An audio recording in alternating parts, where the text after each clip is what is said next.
A very good evening to all of you. We are starting with social issues of March current affairs. I've already talked so many times how to approach social issues, so I'll be skipping that part. I'll be directly starting with the first issue, which is RTE. Okay. RTE, we all hear what is RTE. Can any one of you tell me the highlights of RTE, which usually people don't know? 2, 3. Acha, does it cover private institutions? Yes. Boarding schools? Boarding schools? No, they don't. Okay? Minority institutions? No. So from Pillin's perspective, what you should know is that under which article does RTE came from? Which article? 21A, Amendment, 86th Amendment, right? DPSP talks about it, Fundamental Duty also talks about it, right? Then the two things which I have told you, private institutions, they are covered but excluding residential schools or boarding schools, right? Minority institutions are not covered under it. Highlights again. Okay, just tell me, what if a child does not have a birth certificate? Would he be allowed to get this right? Everyone is clear on that? Do orphans can get admission under this RTE Act? Yes? No birth certificate is required. So what is lacking? Awareness. Many state legislations or many state schools do provide again this obligation from the students to deposit these certificates, right? What is the other three things which are very innovative? Okay, suppose there is a student who's supposed to enter into second class. Would he be able to get admission directly? What is that system called? Admission to age appropriate class. This is again an innovation which is practiced globally, internationally. This is being included in under RTE. Second is, कोई fail नहीं होगा. पहले होते थे ना? होते थे. 1st to 8th standard होते थे. Now there won't be any failures. That thing is called no detention policy. The third innovation is, what is it? Continuous comprehensive evaluation. It is synonymous to NDP. What it says is that there shouldn't be any, what kind of pattern did you have when you were in school, 7th, 8th standard? You were having how many exams? Maximum 2. Maximum 2. So this system is saying that one shouldn't have two systems of evaluation, rather continuous system of evaluation. What it requires is that the teachers should be trained in such a capacity that they are able to identify the weaknesses in the performance of the students, right? Okay. Now, the hitches and the glitches in the RTE Act. Two most important issues. One is given in our current affairs. Section 12(1)(c). What does it say? That it requires the private institutions to admit 25% of students from economically weaker sections of society. What does it intend to do? Acha, recently Hamid Ansari talked about three pillars of RTE. What are they? Quality, quantity and equality. The triangle of RTE is rested upon three corners: quantity, quality and equality. These terms you should know, because sometimes what happens is, even in essay or even in mains questions, these three parameters or intent are highlighted and you have to justify that how does RTI ensure that, right? So equality is done by this 25% reservation. What could be the apprehensions of the state schools or the private institutions?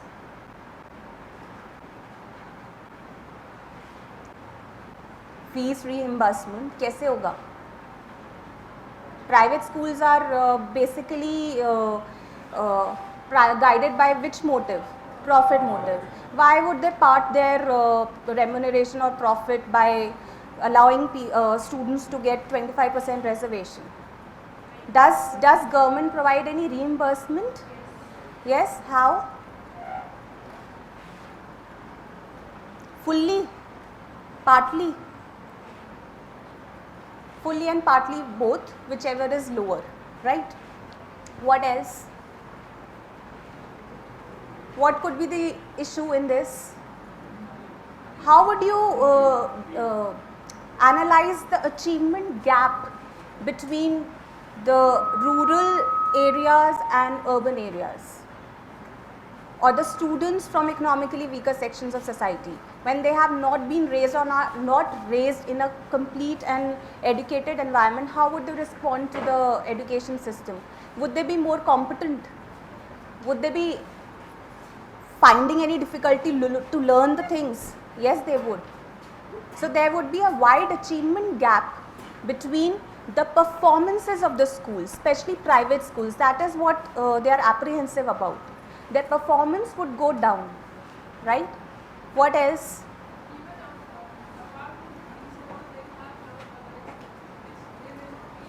Yes, there may be another other sundry expenses which they meet from capitation fees, admission fees and other things, private tuition fees, which they will not be able to impose now with this kind of reservation, right? What else? Yes, adaptation would be a problem, right? What else? What else? Discrimination. Even there would be high dropouts.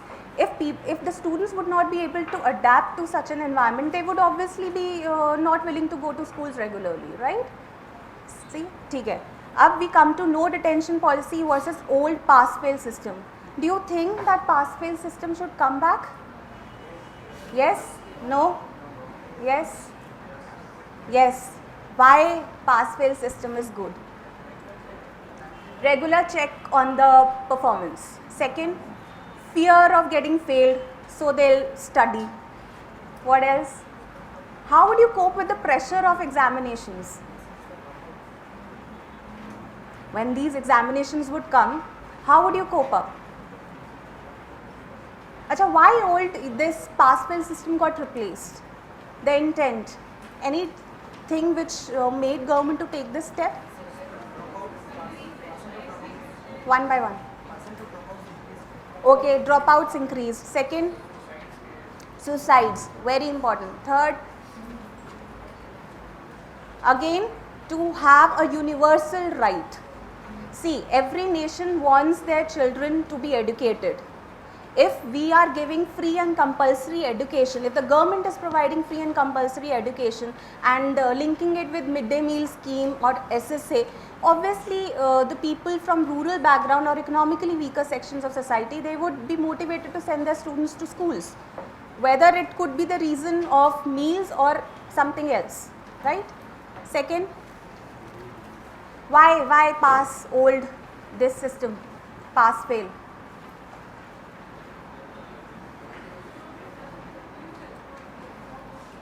Sorry? Checking, monitoring performance. Okay. Okay. But it is still 8th standard, no? Okay. Chalo, what else? If you... Sorry?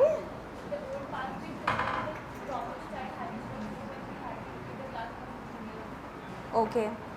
Okay. Why no detention policy then? Why no detention policy? What are the criticisms against no detention policy? Or why no detention policy? Some students adapt late, so if they are detained earlier, so again, without any sort of their policy. Okay. against no detention policy is that since there is no test, so the quality of education is being affected. And Okay. they are giving the preferential. What about then if you are targeting quality of education, but what about the performance? Won't they hampered if there is continuation of no detention policy? People will not be, students would not be motivated to study further.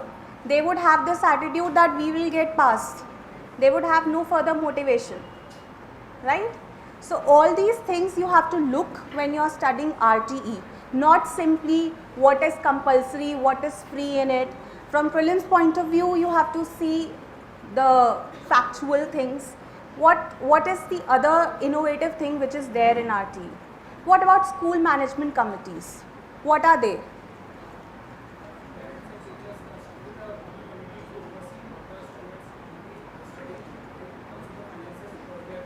Okay, okay. And what composition do they carry? 75% of the parents or the guardians are members of it.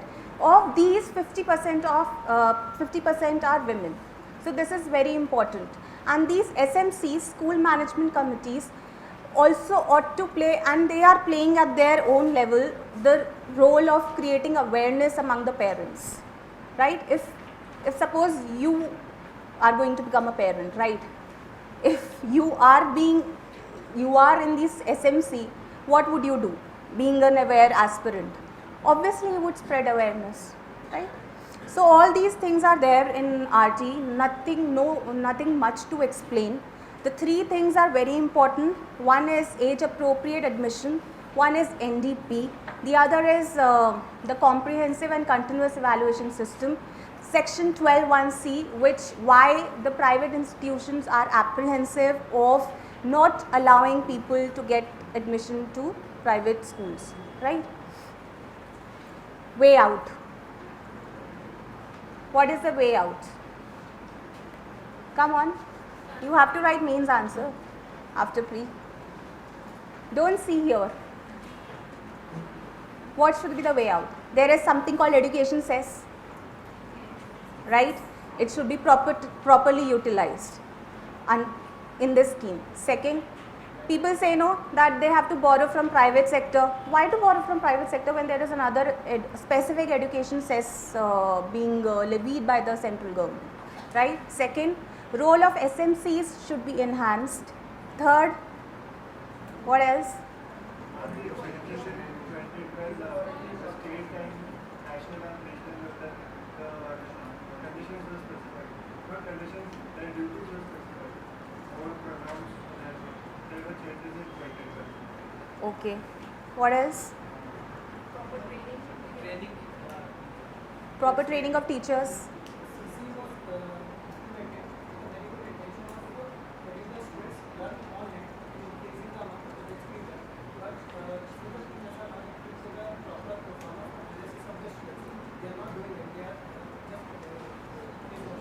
Okay. Okay. How many of you know about Geeta Bhukkal committee? No? No one knows. Okay, just note it down. It's related to continuation of no detention policy in a phased manner. Even Yashpal committee recommended for continuous and comprehensive evaluation. Geeta Bhukkal committee. Bhukkal. I am just writing it.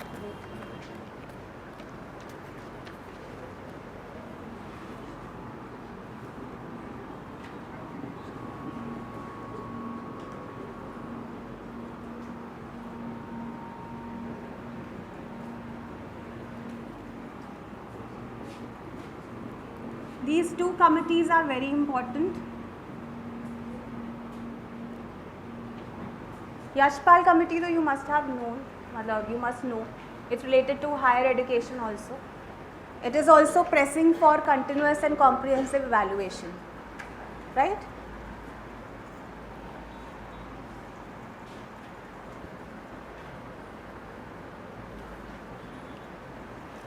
In this global,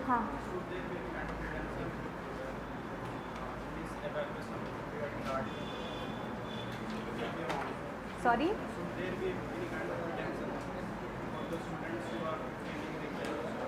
See, actually what the system is doing, that they are also analyzing the performance and giving quality training to the teachers, that even if the students who are failing, they are getting proper training again about the course, so that despite of retention or failing, so called failing, they are not again being detained, right? So this is very important. Okay, what else? What? If we can diversify the activity in the comprehensive education, such as cultural activities or technical activities, so that the personality of the children would develop along with the morals. That is a very good innovative solution to provide, to promote cultural festivals and stuff like that. Very children friendly books should be there on specific areas like health, sanitation, sex education, so that they are being aware of the things which are going on, right?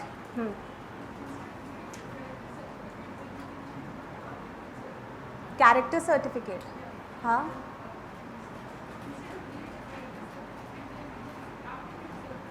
Aptitude. Okay, yes, yes, yes. Can we come to this next issue? Talaq. Now, in this global age, what is being seen is that talaq or divorce is happening through WhatsApp, emails, very easy. ठीक है? Especially in Muslim laws. Why? Because in Hindu and any other thing, we have to go to court to seek divorce. Here, by uttering 3 words, talaq, talaq, talaq, Muslim women can be divorced. ठीक है? So WhatsApp के through divorce दे देना, mail के through divorce दे देना, texting messages can also lead to divorce. So what should be done? What should be done? Uniform Civil Code. Okay, this question has been asked by UPSC. We'll discuss it again. What are the issues we have to see in such things where religious personal laws are in contravention to the constitutional spirit of the land, right? So when we are looking into such issues, we should be very thoroughly clear that whether Muslim personal law can be interpreted through legislature and judiciary or not. Can it be? Can we change Muslim personal law? Is there any codified Muslim personal law? There is, first of all, this thing should be very clear in your mind. There is no codification of Muslim law. Why? Because its interpretation can be done by local or religious clerics at any given point of time. So how do they devolve this laws? On which basis? Quran and Sharia. What is Quran and what is Sharia? Can I give you a very simple analogy so that you don't forget? The way we have constitution, the same way they have Quran. The way we have interpretations, rules and regulations, they have Sharia. Understanding? So Sharia is interpretation of Quranic laws. On the other hand, Quran is the Bible or the constitution itself for the Muslim religion, right? So this interpretation is sometimes interpreted very haphazardly in their own way, on their whims and fancies. That is why Muslim women are going on to Supreme Court and High Courts for their equality, right? And what is the biggest grievance they have against such cases? First grievance is, see, when you are doing such issues, no, you should always compare. Be it Christian law, be it Hindu law, be it Sikh, they are all changing with times. Muslim law religious interpretation has not changed. They are still regressive, quote unquote, right? So when the women of Muslim community are living in the present world, they see other women going to places without any restriction, seeking divorce without any any apprehension, getting alimony, getting equal rights. they always obviously they would have a question on their mind, why us? Why us? That is why they are going to High Courts and Supreme Court. Other thing which is very important, what is the difference between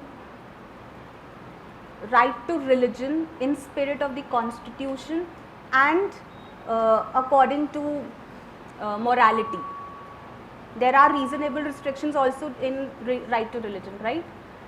So right to profess is recognized by the constitution and the Supreme Court, whereas right to propagate is where the problem arises, right? So when they are framing any law which can be termed as against public health, order, morality, every Muslim woman has a right in our country to go to court. However, All India Muslim Personal Board, which is guiding all such rules and regulations, they say, they have this contention that our religion cannot be interpreted by Supreme Court or by any legislative act. So they don't recognize. But whenever, you must be remembering that Shah Bano case. What was the case all about? Right to alimony. But what happened during that government? It was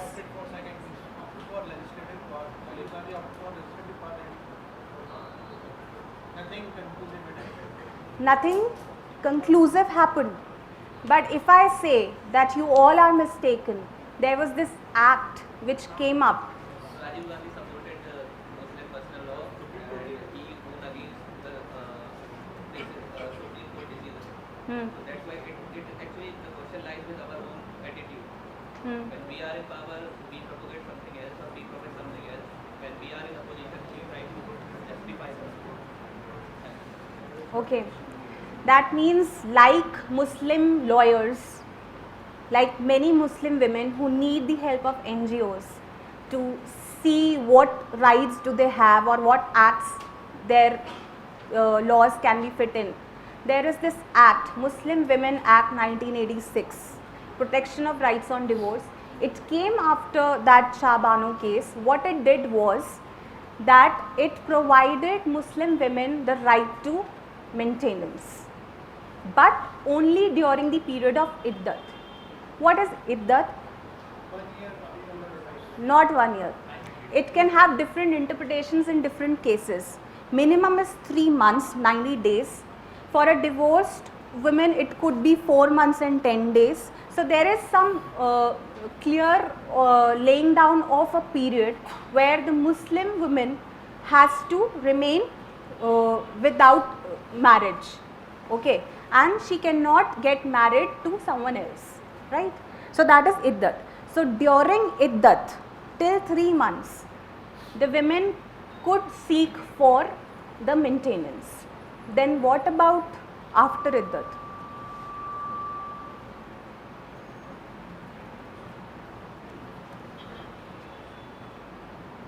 There was this case called Daniel Latifi case. Does anyone know who's Daniel Latifi?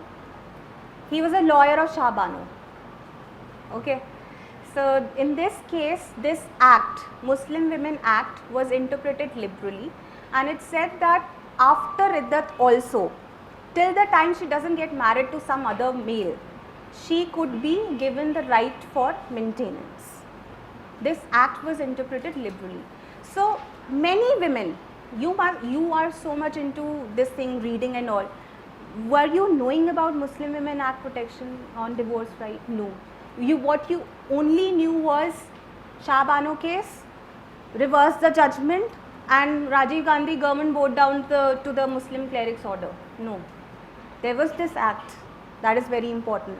So what is missing in getting protection is awareness.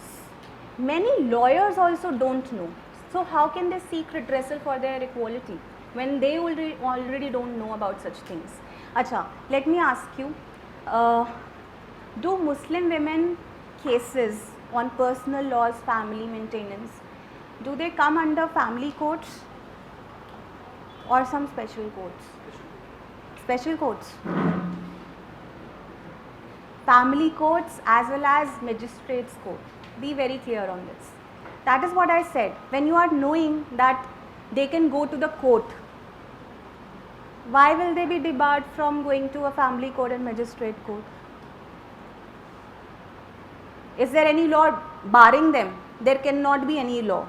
Only fatwa can be imposed. Okay. So the jurisdiction of their cases do lie in family courts. Okay. So again I am just revising. What you should know in such things is that what are the Muslim personal laws and acts.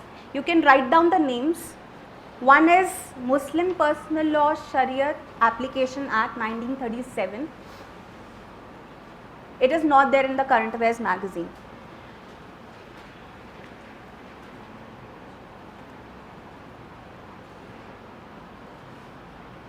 It validates the polygamy, triple talaq and nikah halala.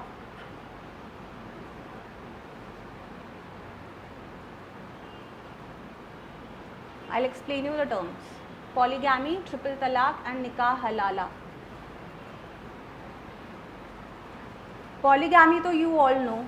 Triple talaq also you know. Uttering 3 words in one go can also lead to divorce. What is the other form of divorce then? By saying talaq in phases, so that there is some mediation or arbitration in between, right?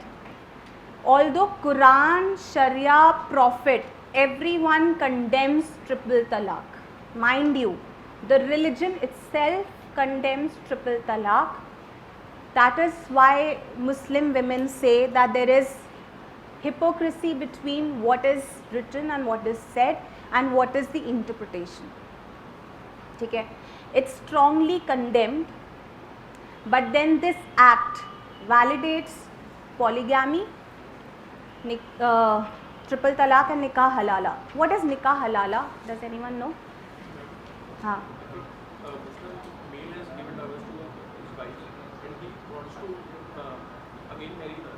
Then she has to marry someone else. Then that person needs to divorce her. Yes. Then only he will marry him back. Yes. So nikah halala is nothing but when the divorce had already happened or the 3 utterances of the word has already happened and they want to get back. Getting back in Muslim religion is not like they get married again. It's like the woman has to marry some other male, then get divorced from that male and then she could remarry. Okay. She cannot get back to her previous husband unless she gets married to other male, gets divorced and then gets married him back. See, it's not to laugh about. It's a huge pain. Denial, subjection to physical abuse. What marriage would it mean? When the person already knows that she is only marrying him for the sake of getting married to her previous husband. Understanding? It's a physical, mental torture. It's a great mental pain and agony which Muslim women suffers. And this act validates all 3 of them. Polygamy, talaq and nikah halala, right? And also the 4 schools of jurisprudence of Muslim religion also validates triple talaq. Okay? Despite, again I am re-emphasizing, despite Quran and Sharia condemning it, right? Muslim Women Protection Act, so you know, 1986, that it has given the right of maintenance to Muslim women but only during the period of iddah. Now this is very important. Supreme Court judgments and the position of Supreme Court in such cases, because now there is a tendency of UPSC asking in mains the Supreme Court judgments. What do you think? What is the say of Supreme Court in such cases? Come on, you don't have to apply that much of mind. One is that they are condemning triple talaq. Why this news has come up? Does anyone know?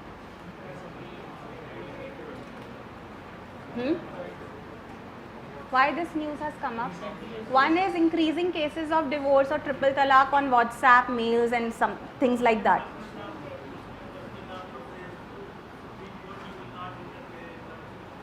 Sorry?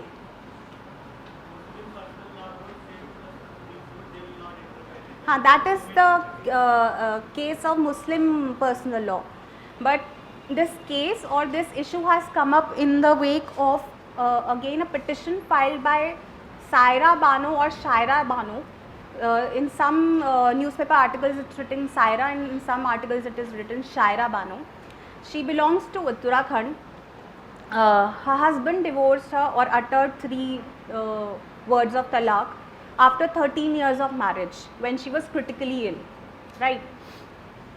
She went to the court, Supreme Court, and she demanded 3 things: that they should nullify polygamy, triple talaq and nikah halala.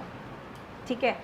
So that is why this case has come up, and Supreme Court has suo moto, mind you, suo moto examined the possibility of repealing these things, and it has sought directions or guidelines from the center. ठीक है? So that is why it's in news. So what is Supreme Court thing in is that Shah Bano case you already know. Daniel Latifi case did just this, that it had a very liberal interpretation of Muslim Women Act 1986, that it applied maintenance to be given to Muslim women even beyond iddat, but till the time she gets married. In the Shami Mara versus State of UP 2002 case, it said that divorce grounds should be plausible and reasonable. It shouldn't be that you want one fine day you feel like divorcing your wife and you are divorcing. The grounds should be plausible and reasonable. Do you know on what grounds do Muslim women get divorced? If they start wearing specs, the husband seek divorce. Come on, specs. ठीक है? If they are not abiding to what they are saying, they are questioning, they get divorced. If they are not cooking properly, they are get divorced. Divorce is so easy by uttering 3 words. ठीक है? Women also utter 3 words. No. अगर इतना ही होता तो फिर वो empower ना हो जाती. ठीक है? Then this Iqbal Bano case 2007. Acha, this is also one thing. How many of you know section 125 of CRPC? See, section 125 of CRPC provides for maintenance to all religions equally. So in this CRPC section, Muslim women also have a right to seek for maintenance like Hindu, Buddhist, Jain, Sikh, everyone. ठीक है? Shabana Bano case 2009. I told you that family courts do have jurisdiction to resolve the cases. It was provided under this case, Shabana Bano case. So many Banos you have to remember, starting from Shah Bano to Shabana Bano. ठीक है? All this would be there in the slide. Then what is the present scenario? Present scenario, I am again summarizing. Their jurisdiction lies in family courts. Supreme Court has condemned very clearly triple talaq.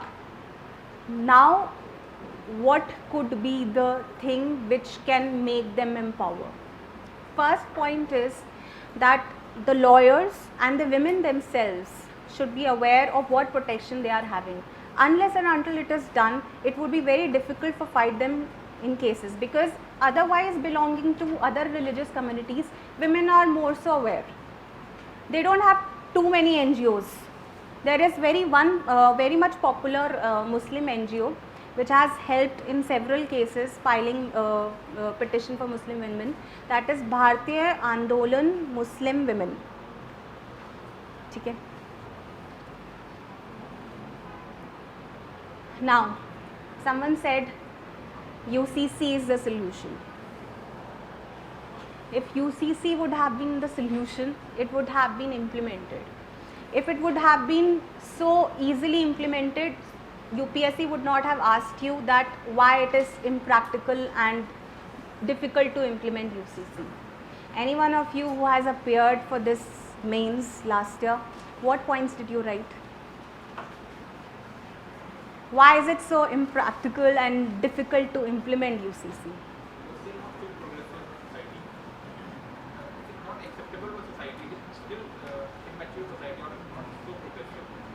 Okay.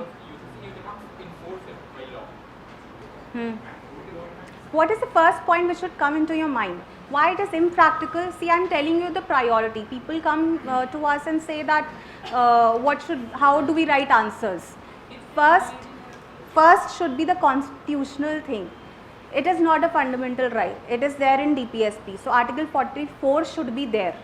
That if it is not being justiciable till yet, because the constitution is providing the thing for such lack of implementation. So first point will always be constitutional. See, what you have to do while writing answers is you have to be very objective, and your answers or statements should have a backing of an objective argument. It shouldn't be the way we discuss. I'm telling you, see, everyone knows everything here. Mostly people know who are serious candidates. Then how does difference come when the papers are given and marks are reflected? This is the difference.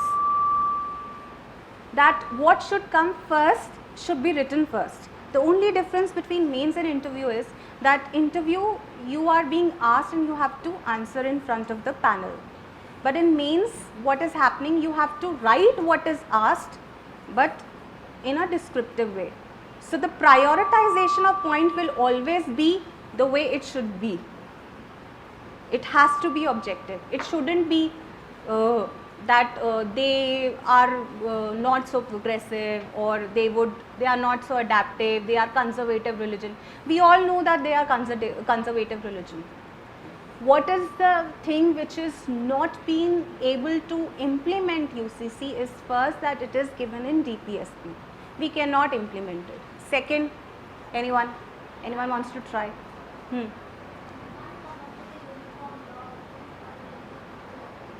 I am not able to hear.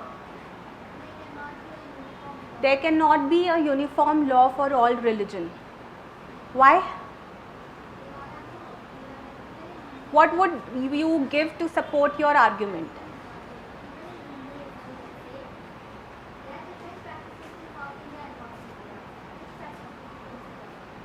I am not able to hear, but I will give you the justification why there cannot be uniform laws, because there is a provision in the constitution, Article 25, freedom to religion. Again, the point which should come second is what is there in the constitution, that why it is not being able to implement UCC, freedom of religion. That is why not universal laws. Anyone would like to try the third point? Many of the religious laws are reflected in the constitution, like talaq. In Hindu and Muslim, there are different provisions. Their religion has defined the different separate laws, like how can do the talaq. But constitution has provided a single provision. But if you are going to apply on the Muslim, then you are conflicting to the law, Right to. which can lead to the religious conflict. Yes. The third point would be the religious incitement to religious or communal clashes. Okay. Fourth point would be threat of majority over minority. This is a very valid point. See, everyone knows that Muslims are in minority, right? A minority religion.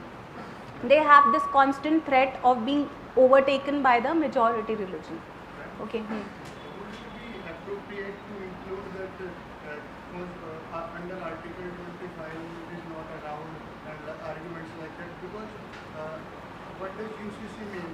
It means that regulating the secular aspect of religion, right? So Constitution allows for that. It's not prohibited. So in a way, I don't see that we can actually say. Okay, what is the difference between DPSP and fundamental rights? difference is that one fundamental rights are enforceable while DPSPs are not enforceable. Why DPSP cannot be enforced? Why the constitution makers had certain provisions in DPSP which they thought that they should be kept in DPSP, though they had this ideal or intent to reform the society, but yet they were not there in fundamental rights. Because there were two reasons. Because one first was that they thought that the state was not in that financial condition Okay. it can implement, Okay. or the society was Not in progressive. not that at that time. So now over the period, what is needed is that a comprehensive and consultative mechanism. But which would is- it be without taking into confidence the Muslim board or any Muslim representative authorities? No. But that's very evident. But all I'm saying that I couldn't dive in. I am able to make sense to your point. Your point is that can we write such points like it's there in DPSP, and that's why and the religions have the right to have their personal laws, so we cannot have a uniform civil code. See, right to freedom of religion is a part of basic structure. You agree?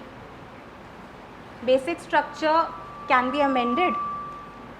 No.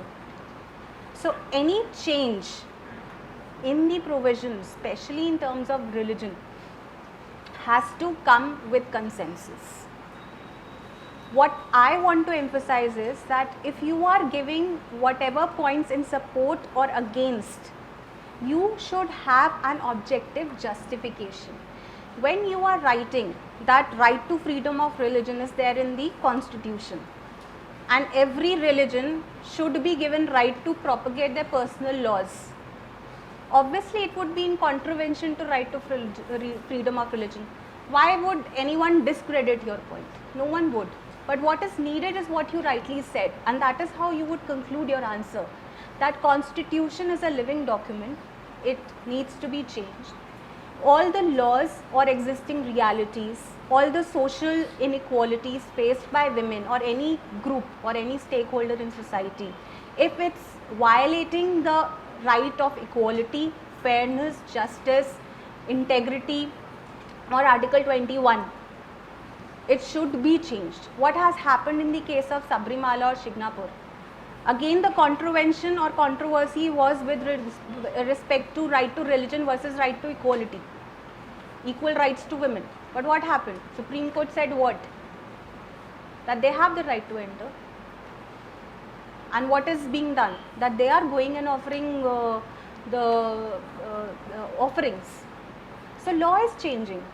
Why in this case UCC is not implementable? Because of certain hesitations by the Muslim board or the Muslim authorities. They have this fear of being overtaken by the majority religion. They don't want to lose their purity. That is it. ठीक है? हाँ. One by one, हाँ. Doesn't have any women member, and the receiving end, Muslim women are the main at harm, and the cases at Supreme Court show that they want the change. That is the irony, no? That is why Muslim women are feeling so unequal, that they are not enjoying those rights which other women are enjoying. In a sense, they are. We are taking confidence the Muslims. The women are also the part. They are agreeing to UCC or some changes. See, I am agreeing. See, everyone wants that they should be given equal rights at par with other women. But what could be the way is how the flexibility or how the spirit of Muslim board or cleric authorities are having. If they take out this fear of having this majority overtaking or something like that, or conservatism, obviously it can be implementable. Huh? Sorry? Goa, because state does have the provision of implement the religion laws. state does have. So in Goa, that means like Muslim women, like for example, in case of divorce. So for example, if one Muslim woman in Goa he marries with a man in some other state, then how will this happen? It would be again a conflict which would go to Supreme Court, because it is not there at the national level. It's not there. Who was?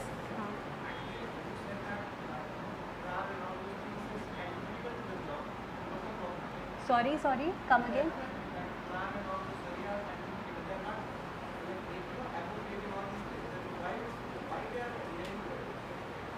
If I say that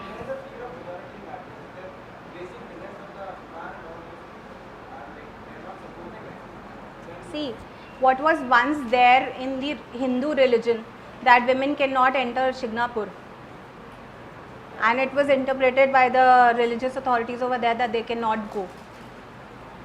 It was there in the religion, Puranas or something like that, है ना?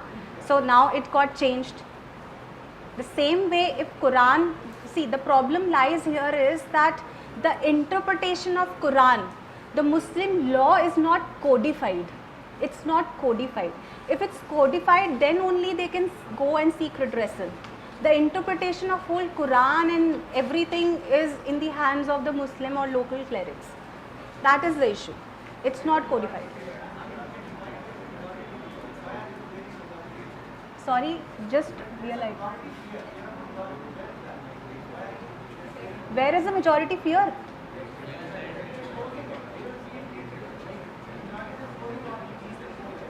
See, if majority is saying that you should not eat beef, isn't they creating fear?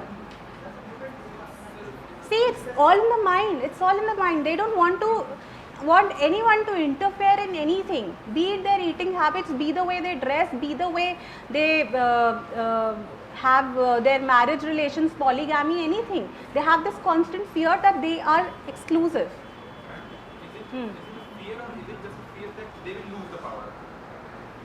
See, it's a very political and controversial thing. What they feel, it is not in sync with the present times. That is why inequality in their religion. They fear that majority would overtake. They fear that they would not be able to maintain their exclusivity is what is hampering their mind.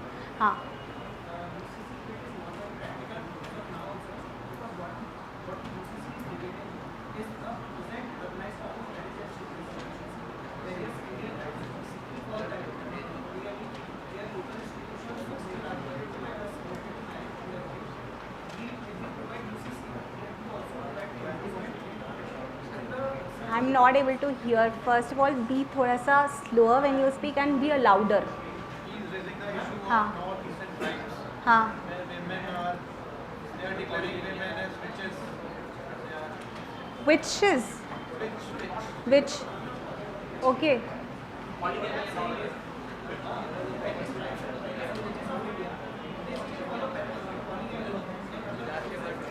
Tribes. हाँ.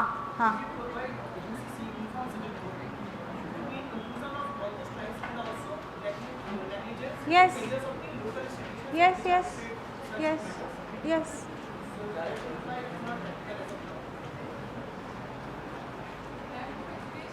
Louder. Which education? Lack of education, yes.